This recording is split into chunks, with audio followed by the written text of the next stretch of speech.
नुकताच त्यांच्या असंख्य कार्यकर्त्यासह त्यांनी त्यावेळेला स्वातंत्र्यामध्ये या रणधुमाळीमध्ये उडी घेतली होती आणि त्या माध्यमातून त्यांनी या देशाला स्वातंत्र्य प्राप्त करण्यासाठी एक खारीचा वाटा या संपूर्ण चेंबूरमधील स्वातंत्र्य सैनिकांनी उचललेला होता आणि नानांचं त्यामध्ये जे योगदान होतं ते योगदान अत्यंत श्रेष्ठ अशा प्रकारचं, अत्यंत उत्तम अशा प्रकारचं योगदान होतं आणि ते योगदान आज आपण ज्या वेळेला ती आठवण करतो की त्यावेळेला किती हाल अपेष्टांना त्यांना तोंड द्यावं लागलं असेल, तर त्यावेळेला निश्चित मानानं आपल्या मनात येईल की तो खरोखरच काळ अत्यंत खडतर होता आणि आज आपल्यासमोर सर्व काही उपलब्ध आहे.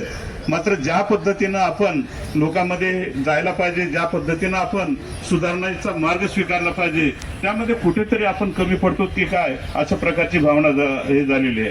नानांनी त्यांच्या आयुष्यामध्ये हा भेदभाव नष्ट करण्यासाठी अनेक आंदोलनं उभारली. अस्पृश्यांना मंदिर प्रवेश, की जो परमेश्वर आपण ज्या परमेश्वराला आपण मानतो त्याला त्या ठिकाणी जाऊन दर्शन आम्हाला घेता आलं पाहिजे. अस्पृश्य निवारण, त्यांनी एकत्र पंक्ती बसवल्या, सर्व लोकांना त्यांनी एकत्रित आणण्याचा प्रयत्न केला.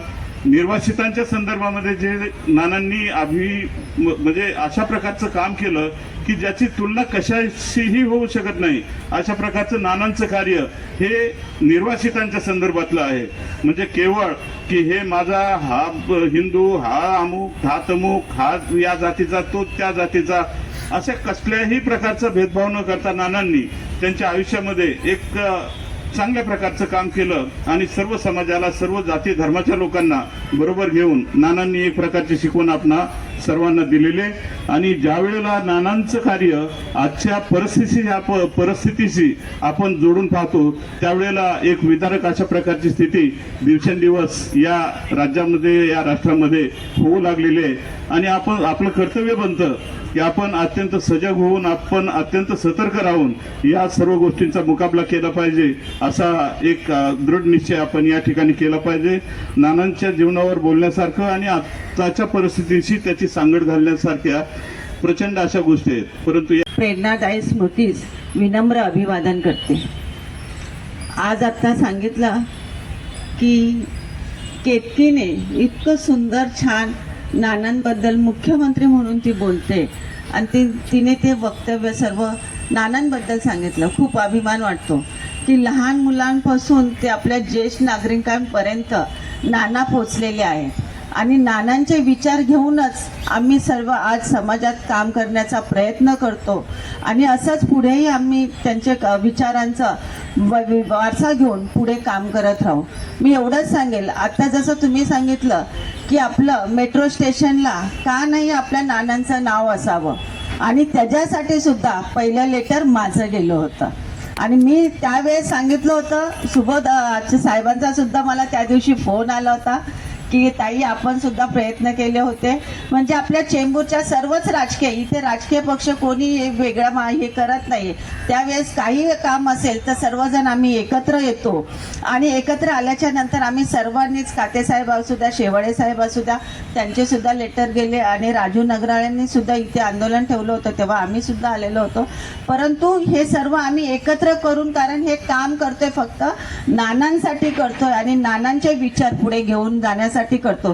त्याचबरोबर आज इथे छाडवा परिवार सुद्धा आलेला आहे. जेव्हा मला नानांचं नाव घेते त्यावेळेस मला केशवजी बाप्पांचं खूप म्हणजे नाव आठवतं आणि त्यांनाही अभिवादन करते, कारण त्यांची ते आणि पवार साहेब सर्वात पहिले येऊन बसायचे, रवींद्र पवार साहेब, आणि त्यांचं मार्गदर्शन, त्यांचं भाषण सर्व ऐकण्यासाठी, ते काय बोलतात पवार साहेब हे ऐकण्यासाठी सर्व आम्ही इथे बसायचो की नानां तुमचे काय काय कामं केली हे जास्त कोणी सांगत असेल तर मला वाटतं नेहमी पवार साहेब सांगतात. आणि पवार साहेबांना सुद्धा मी खरंच सांगते की तुम्ही जसं सांगितलं की समाजामध्ये आपण जे काम करायला पाहिजे तर आम्ही नक्कीच त्याचा प्रयत्न यापुढेही करत राहू.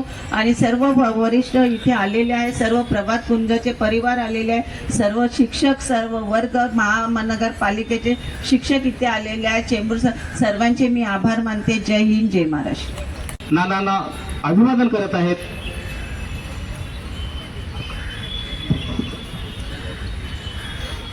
आज 3 डिसेंबर हा चेंबूरमध्ये खूप मोठा दिवस असतो. आज सर्वच नानाजींना नतमस्तक व्हायला आपण ह्या गार्डनमध्ये आपण येत असतो. आज मोठमोठ्या वक्त्यांचे अतिशय चांगलं मार्गदर्शन मिळालं. आज ह्या कार्यक्रमाला उपस्थित आमचे शिवसेनेचे माजी नगरसेवक माणिकदादा पाटील, आमचे मित्र नगरसेवक माजी नगरसेवक दीपक सिसोदे, दुसरे माजी नगरसेवक अनिल पाटणकर, आमचे रवींद्र पवार साहेब, मुबारक खान साहेब, माजी नगरसेवक आशा मराठेताई, राजेश्री पालांडेताई, आमचे जयंतीबाई छाडवाजी, आमचे ज्यांनी जुन्या आठवणी मनांच्या सांगितल्या ते प्रदीप चित्रेजी, आमच्या विजयताई पवार, आमच्या नगरसेविका नाईकताई, सर्व किसन मेस्त्रीजी, आणि हा आचार्य गार्डन जे दर दिवशी सांभाळतात आणि दर दिवशी ते नानांना नतमस्तक होतात त्या बबिता रामदासन मॅडम, प्रभात कुंजच्या त्या मुख्य आहेत. सकाळी दर दिवशी म्हणजे एक दिवससुद्धा सोडत नाही आहे. दर दिवशी नानांना नतमस्तक होणारे सर्व प्रभात कुंजच्या सर्व कार्यकर्ते आणि सर्व उपस्थित बंधू भगिनींनो, नानांच्या विषयी पहिलं जर आम्हाला कुणी इथे आणलं असेल ते शरदभाऊ आचार्य आमच्या नेत्यांनी, आणि तेव्हापासून हे आमचं कार्य चालू झालं. नानांविषयी खूप काही बोलता येईल. नानांना ज्यांनी पाहिलं ते सुद्धा मंडळी आज इथे आहेत आणि ते नानांविषयी सांगत असतात काही गोष्ट. जी गावं आहेत अख्ख्या चेंबूर ट्रॉम्बेमध्ये, ह्या गावांचं जे काही सुधारणा आहे ते आता आपण सर्वांनी ऐकले आहेत. आज आणि संपूर्ण चेंबूर जे हिरवं दिसतंय हे शरद भाऊंच्या कृपेनेच सर्व चेंबूर दिसतंय. आपण प्रतिवर्षाप्रमाणे ह्याही वर्षी आज आपण इथे नानाजींना नतमस्तक व्हायला आलेलो आहोत आणि नानाजींना नतमस्तक सर्वच होत आहेत. आज लहान मुलांनी जे भाषण केलं ते अत्यंत मोलाचं होतं. आज आमचे प्रदीप चित्रेंनी जी माहिती सांगितली ती खूप मोठी माहिती होती. ती कदाचित चेंबूरच्या रहिवाशांना माहिती असेल, परंतु प्रदीप चित्रेंना खूप धन्यवाद देतो की आपण अतिशय चांगली मोलाची माहिती आपण दिलीत, त्याबद्दल धन्यवाद तुम्हाला. आज आपण सर्व इथे आलात त्याबद्दल सर्वांना धन्यवाद देतो आणि छोटंसं भाषण संपवतो. जय हिंद. आणि इथूनच सरी चेंबूरची सुरुवात होते. धन्यवाद. मी तुमचा मित्र अमोल पाटील. या ठिकाणी संयोजकांनी मला बोलण्याची संधी दिली, कारण मी देखील त्या कुटुंबातील एक सदस्य आहे. खरं तर आभार मानत नाही, हे आमचं कर्तव्य आहे. पुनश्चक्वार आलेल्या सर्व सामाजिक, शैक्षणिक, राजकीय क्षेत्रातील मंडळींचं मनोभावे मी या ठिकाणी आभार व्यक्त करतो. आचार्य मराठी कॉलेजचे एनसीसी ग्रुप, श्री नारायणराव आचार्य विद्यानिकेतन भारतनगरचे आरएससी ग्रुप, त्यांच्या कुंतला मॅडम, आणि जवाहर विद्याभवनचे लेझिमचा ग्रुप श्री भारत वारंगडे सर आणि सावंत सर, तुमचे देखील या ठिकाणी स्वागत आहे. श्री योगेश पवार सर, या सर्व कार्यक्रमाचा मुख्य मार्गदर्शक, तुमचे देखील या ठिकाणी आभार मानतो. श्री रमेश सकड सर,